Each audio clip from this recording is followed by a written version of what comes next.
नमस्कार सभी बच्चों को।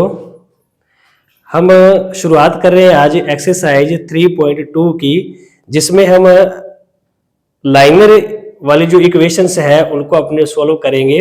तो लाइनर इक्वेशन जो है इनको सॉल्व करने के लिए अपने पास कितने मेथड है, एक तो है प्रतिस्थापन विधि से इसको हल करना, एक है ग्राफीय विधि से हल करना और एक है विलोपन विधि से हल करना। तो ग्राफीय विधि जो है वो 3.1 में है। ग्राफीय विधि से इन एक्सरसाइज को, इन इक्वेशंस को अपने सॉल्व करते हैं 3.1 में। तो ग्राफीय विधि से 2-3 सालों में देखा गया है कि ग्राफ से जो क्वेश्चन है वो नहीं आ रहा, तो उसको एक बार मैं स्टॉप करके 3.1 को, तो एक्सरसाइज अपने स्टार्ट कर रहे हैं 3.2, जिसमें से जो पहला प्रश्न है कि निम्न समीकरणों को प्रतिस्थापन विधि से हल कीजिए। ठीक है, जो समीकरणें हैं इन समीकरणों को हल करने के लिए अपने पास इस प्रश्नावली में कितनी विधियां हैं? 2 विधियां हैं। एक तो है प्रतिस्थापन विधि और एक है विलोपन विधि। ठीक है, एक है प्रतिस्थापन विधि और एक है विलोपन विधि, और एक और तीसरी विधि कौन सी है? ग्राफीय विधि। ठीक है, एक और विधि होती है वज्र गुणन विधि। तो वज्र गुणन विधि से जो सवाल पहले आया करते थे वो उसने सिलेबस में से ये कट कर दी। अब अपने पास कितनी विधियां हैं? 3 विधियां हैं, प्रतिस्थापन विधि, विलोपन विधि और ग्राफीय विधि। ठीक है, तो आज हम शुरुआत करते हैं कौन सी विधि से प्रश्नों को हल करना? प्रतिस्थापन विधि से। देखो, x प्लस वाई बराबर कितना है? 14, और x माइनस वाई बराबर कितनी है? 4। इसको अपने समीकरण 1 मान लिया और इसको समीकरण 2 मान लिया। तो इन दोनों समीकरणों में से हमने एक समीकरण को चूज करना है, एक समीकरण को आपने लेना है। जो भी समीकरण आपको आसान लग रही है उस समीकरण को आप चूज कीजिए। तो मैंने समीकरण कौन सी चूज की? सेकंड। तो हम लिखेंगे यहां पे प्रतिस्थापन समीकरण नंबर 2 से। कहां से शुरुआत करते हैं? अपने प्रतिस्थापन करेंगे किसका? समीकरण नंबर 2 का। समीकरण नंबर 2 का प्रतिस्थापन करेंगे तो x माइनस वाई बराबर क्या आ गया? 4। ठीक है, अब एक साइड अपने पास कौन सा मान रहना चाहिए? या तो x का या किसका? y का। बाकी सारे मान कहां जाएंगे? दूसरी तरफ जाएंगे। अगर आप x का मान इस साइड रखना चाहते हो तो माइनस का y इस साइड आकर किस में चेंज हो जाएगा? प्लस में। ठीक है, तो 4 प्लस y। तो अपने पास x का मान कितना आ गया? 4 प्लस वाई। इसको मैंने क्या मान लिया? समीकरण नंबर 3। ध्यान देना, जब आपने प्रतिस्थापन विधि से समीकरण को हल करना है तो इन दोनों समीकरणों में से जो आपको आसान समीकरण लगती है उस समीकरण को आप चूज कीजिए। तो मैंने प्रतिस्थापन समीकरण नंबर 2 से करना चाहा, तो समीकरण नंबर 2 हमने ली x माइनस वाई बराबर 4। तो एक साइड अपने पास अकेला या तो x का मान रहना चाहिए या अकेला क्या रहना चाहिए? y का मान। बाकी सारे मान कहां चले जाएंगे? दूसरी साइड। तो माइनस का y इस साइड आकर किस में चेंज हो गया? प्लस में। तो अपने पास समीकरण क्या बन गई? x बराबर 4 प्लस वाई, समीकरण नंबर 3। ठीक है, अब ध्यान देना, अगर आपने प्रतिस्थापन किया है समीकरण नंबर 2 का, अगर प्रतिस्थापन किया है समीकरण नंबर 2 का, तो ये जो समीकरण नंबर 3 में x का मान आया है ये कहां पुट करोगे आप? समीकरण नंबर 1 में। अगर समीकरण नंबर 1 से आपने प्रतिस्थापन किया है तो जो भी मान आएगा वो कहां पुट करोगे? समीकरण नंबर 2 में। ठीक है, अगर आपने पहले कौन सी समीकरण ली? 1 ली, तो जो x और y का मान आएगा कहां पुट करोगे आप? समीकरण नंबर 2 में। अगर 2 समीकरण ली तो कहां पुट करोगे? 1 में। अगर एक समीकरण है तो वो मान कहां पुट करोगे? समीकरण नंबर 2 में। अगर 2 समीकरण लिए तो वो वाला मान कहां पुट करोगे आप? समीकरण नंबर 1 में। ठीक है, अब देखो हमने कौन सी समीकरण ली है? 2 समीकरण नंबर लिए है अपने।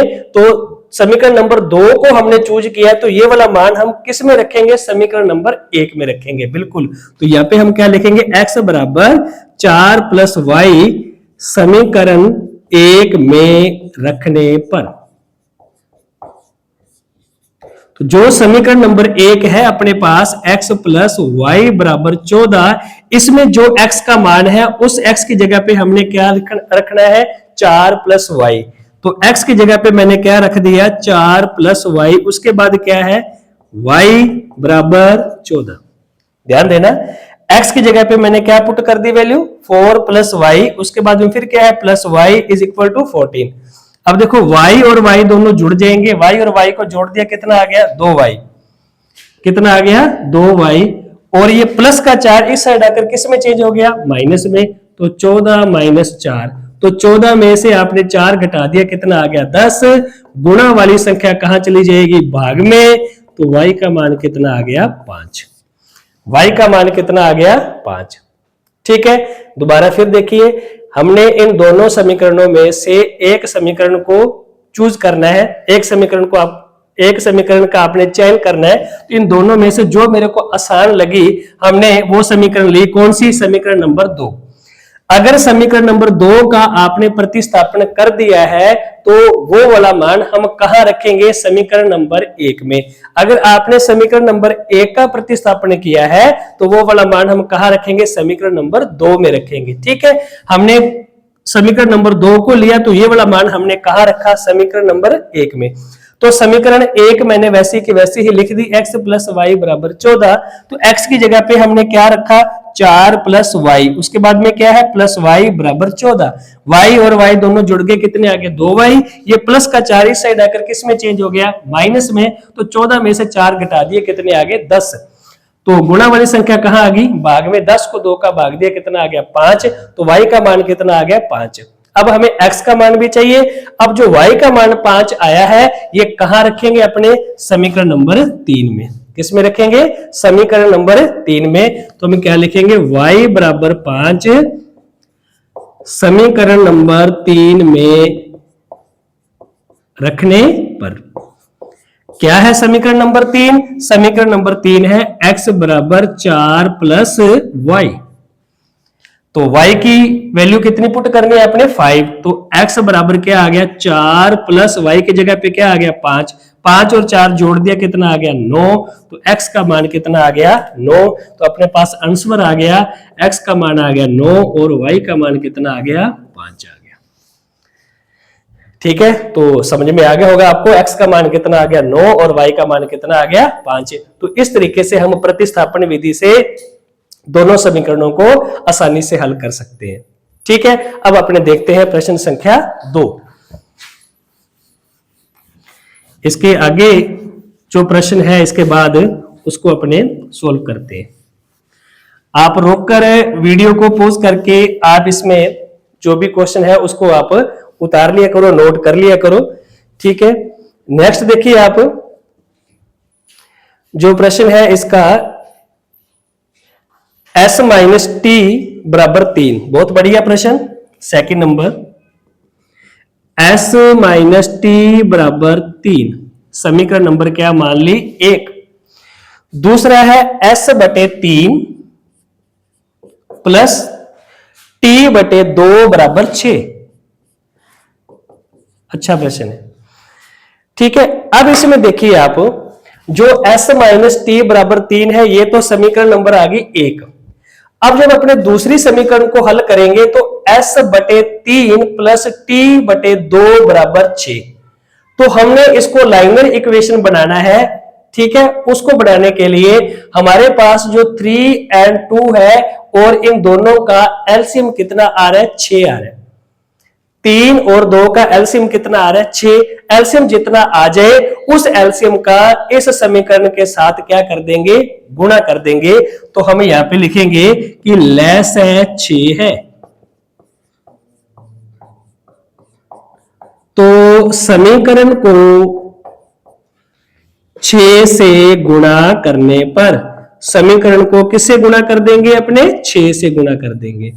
तो s बटे 3 को भी किससे गुणा कर दिया 6 के साथ, और t बटे 2 को भी किससे गुणा कर दिया 6 के साथ, और 6 को भी किससे गुणा कर दिया 6 के साथ। 3 एकम 3, 3 दूनी 6, 2 एकम 2, 2 3 6, 2 का s से गुणा कर दिया कितना आ गया 2s, 3 का t से गुणा कर दिया 3t बराबर 6 का 6 से गुणा कर दिया कितना आ गया 36। ये क्या बन गई समीकरण नंबर 2, ये क्या बन गई समीकरण नंबर 2, ये समीकरण नंबर 1 पहले बनी हुई है और इसको हमने समीकरण नंबर 2 बना लिया। जो बटे वाली संख्या है इसको अपने हल करके एक लाइनर समीकरण बना लिया अपने। ठीक है, तो देखो इन दोनों का एलसीएम कितना आ रहा है, लैसे कितना आ रहा है, 6 आ रहा है। तो जो लैसे आ रहा है उस लैसे का समीकरण के साथ क्या कर दीजिए, गुणा कर दीजिए। तो समीकरण में हमने 6 का गुणा कर दिया, तो सभी के साथ 6 का गुणा हो गया, तो हल आया कितना आ गया, 2s प्लस 3t बराबर 36। ठीक है, अब इन दोनों में से आपको आसान कौन सी समीकरण लग रही है, समीकरण नंबर 1 या 2? बिल्कुल, कौन सी है, समीकरण नंबर 1। तो हम किसका प्रतिस्थापन करेंगे, समीकरण नंबर 1 का। तो हम यहां पे लिखेंगे प्रतिस्थापन समीकरण नंबर 1 से, समीकरण नंबर 1 से। अगर वीडियो अच्छी लग रही है तो एक लाइक का बटन जरूर दबा दिया करो आप। ठीक है, जल्दी से जल्दी लाइक कर दीजिए आप, ताकि आपको ये वीडियो अच्छी अगर लगी है तो आप एक लाइक का बटन जरूर दबाया करो। और अगर अभी तक आपने चैनल को सब्सक्राइब नहीं किया तो चैनल को आप सब्सक्राइब जरूर करें, ताकि आपको अच्छी से अच्छी वीडियो का नोटिफिकेशन मिलता रहे। ठीक है बच्चों, तो s माइनस टी बराबर हमने क्या लिया, 3। ये क्या आ गई, समीकरण नंबर 1। इसका अपने प्रतिस्थापन करना है, तो माइनस का टी इस साइड आकर किस में चेंज हो जाएगा, प्लस में। तो s बराबर 3 प्लस टी, ये क्या बनेगी, समीकरण नंबर 3। क्या बनेगी, समीकरण नंबर 3। फिर मैं वही मेथड का यूज करूंगा कि मैंने आपको बताया था कि अगर आपने प्रतिस्थापन किया है समीकरण नंबर 1 का, तो चर राशि का मान जो आया है s का, वो कहां रखेंगे, समीकरण नंबर 2 में। अगर आपने प्रतिस्थापन किया है समीकरण नंबर 2 का, तो वो वाला मान कहां रखेंगे, अपने समीकरण नंबर 1 में। अब अपने पास s बराबर 3 प्लस टी जो आया है, ये वाला मान हम कहां रखेंगे, समीकरण नंबर 2 में, क्योंकि हमने प्रतिस्थापन किसका किया है, समीकरण नंबर 1 का प्रतिस्थापन किया है। तो अब मैं क्या लिखूंगा, s बराबर 3 प्लस टी, s बराबर 3 प्लस टी समीकरण नंबर 2 में रखने पर, किस में रखने पर, समीकरण नंबर 2 में रखने पर। क्या है समीकरण नंबर 2, उसको लिख लीजिए आप, 2s प्लस 3t बराबर 36। इस समीकरण में s की जगह पे हमने कितना लिखना है, 3 प्लस टी। 2 वैसे का वैसे ही, s की जगह पे क्या लिख लिया, 3 प्लस टी प्लस 3t बराबर 36, वैसे का वैसे ही। अब 2 का दोनों के साथ गुणा होगा, 2 का मैं 3 से गुणा करूंगा कितना आ जाएगा, 6, और 2 का t से गुणा करूंगा तो कितना आ जाएगा, 2t प्लस 3t बराबर 36, वैसे का वैसे। दोबारा फिर देखिए, s की जगह पे मैंने क्या रख दिया, 3 प्लस टी, बाकी संख्या वैसी की वैसी ही। अब 2 का दोनों के साथ गुणा होगा, 2 का 3 से गुणा किया तो कितना आ गया, 6, और 2 का t से गुणा कर दिया कितना आ गया, 2t प्लस 3t बराबर 36, वैसे का वैसे ही। 3t और 2t दोनों को जोड़ दिया कितना आ गया, 5t, बिल्कुल। और ये प्लस का 6 इस साइड आकर किस में चेंज हो गया, माइनस में, क्योंकि एक जैसी संख्याओं को एक साथ रखा। तो 5t बराबर कितना आ गया, 30। गुणा वाली संख्या कहां आ गई, भाग में, तो 30 को 5 का भाग दिया कितना आ गया, 6। t बराबर कितना आ गया, 6। t की वैल्यू कितनी आ गई, 6। अब t बराबर जो 6 आया है ये कहां रखोगे, उसी तरीके से जैसे आपने पहला प्रश्न किया था, t बराबर 6 हम कहां रखेंगे, समीकरण नंबर 3 में। बिल्कुल, t बराबर जो 6 आया है इसकी वैल्यू कहां रखेंगे, अपने समीकरण नंबर 3 में। तो हम क्या लिखेंगे, t बराबर 6 कहां रखेंगे, समीकरण नंबर 3 में रखने पर। क्या है समीकरण नंबर 3, समीकरण नंबर 3 है s बराबर 3 प्लस टी। समीकरण नंबर 3 क्या है, s बराबर 3 प्लस टी। s वैसे का वैसे ही, 3 वैसे का वैसे ही, t की जगह पे आपने क्या रख दिया, 6, तो s का मान कितना आ गया, 9। अपने पास s की वैल्यू कितनी आ गई, 9, और t की वैल्यू कितनी आ गई, 6। तो ये अपना क्या आ गया, आंसर आ गया। S बराबर कितना आ गया 9 और T बराबर कितना आ गया 6। तो इस तरीके से हम प्रतिस्थापन विधि से समीकरणों को अच्छे तरीके से आसानी से हल कर सकते हैं। थोड़ा सा आपने समझ के करना है, ठीक है। दोबारा फिर देखिए, ये S माइनस टी बराबर 3 समीकरण नंबर 1 है। ये दूसरी जो समीकरण दे रखी है ये एक लाइनर इक्वेशन नहीं है, रेखिक समीकरण नहीं है। तो हम सबसे पहले इसको क्या करेंगे, एक रेखिक समीकरण में व्यक्त करेंगे। रेखिक समीकरण में व्यक्त करने के लिए हमने क्या करना है, 3 और 2 दोनों संख्याओं का लसाअ ले लिया, कितना आ गया 6।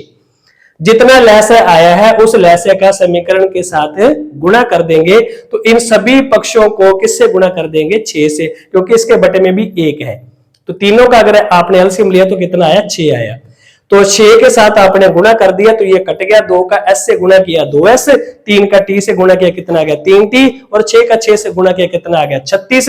तो अब आपने प्रतिस्थापन समीकरण नंबर 1 का करना है। तो वो वाला मान कहां रखेंगे, अपने S या T का मान कहां रखेंगे, समीकरण नंबर 2 में। तो हमने इन दोनों समीकरणों में से एक समीकरण को चूज कर लिया, कौन सी को, S माइनस टी बराबर 3 को, समीकरण नंबर 1 को। तो माइनस का टी इस साइड आकर किस में चेंज हो गया, प्लस में। तो S बराबर 3 प्लस टी हम कहां रखेंगे, समीकरण नंबर 2 में, क्योंकि हमने प्रतिस्थापन किसका किया है, समीकरण नंबर 1 का किया है, ठीक है। तो S बराबर 3 प्लस टी बराबर समीकरण नंबर 2 में रखने पर 2S प्लस 3T बराबर 36 समीकरण नंबर 2 है। 2 वैसे का वैसे ही, S की जगह पे हमने क्या रख लिया, 3 प्लस टी, क्योंकि S की जगह पे हमने क्या रखना है, 3 प्लस टी, प्लस 3T बराबर 36 वैसे का वैसे ही। अब इस 2 का 3 से गुणा करेंगे कितना आ जाएगा 6, और 2 का T से गुणा करेंगे कितना आ जाएगा 2T, प्लस 3T बराबर 36। 3T और 2T दोनों को जोड़ दिया कितना आ गया 5T, प्लस का 6 से हटाकर किस में चेंज हो गया, माइनस में। तो 36 में से 6 घटा दिया कितना आ गया 30। गुणा वाली संख्या कहां चली गई, भाग में। तो 30 को आपने 5 का भाग दिया कितना आ गया 6। तो t का मान कितना आ गया, अपने पास 6 आ गया। अब t बराबर 6 जो मान आया है वो कहां रखेंगे, अपने समीकरण नंबर 3 में। तो समीकरण नंबर 3 क्या है, S बराबर 3 प्लस टी, 3 वैसे का वैसे ही, t की जगह पे वैल्यू कितनी आ गई 6 और 3 को जोड़ दिया 9। S का मान कितना आ गया 9 और t का मान कितना आ गया 6 आ गया, ठीक है। तो उम्मीद है आप सभी बच्चों को ये दोनों प्रश्न अच्छे तरीके से समझ में आ गए होंगे। फिर भी कोई भी आपने प्रश्न पूछना हो, कोई भी आपकी समस्या हो, तो आप कमेंट के माध्यम से मेरे को आप बता दिया करो। और इसमें से जो भी आपको प्रश्न और समझना हो, दोबारा करना हो, तो मैं दोबारा भी उस एक्सरसाइज की, उस प्रश्न की वीडियो बना दिया करूंगा, ठीक है। तो इतना आप कर लीजिए और इसके बाद अपने मिलते हैं नेक्स्ट वीडियो में।